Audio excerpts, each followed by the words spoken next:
Hello everyone and welcome to Best Twitch Streamer.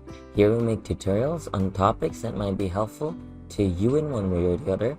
And today I'm going to be talking about on how to redeem gift cards on Steam.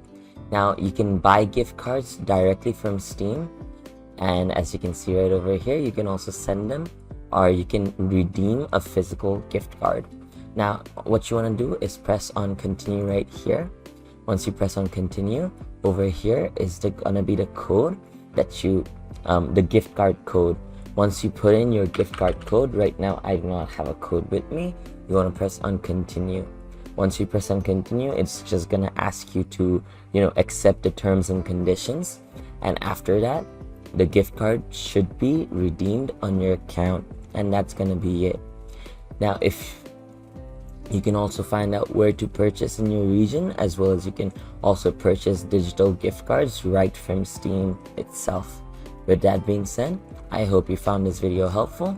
If you did, please drop a like, and if you want to see more videos like this in the future, don't forget to hit that subscribe button as well as that notification bell. Thank you so much for watching. Bye bye.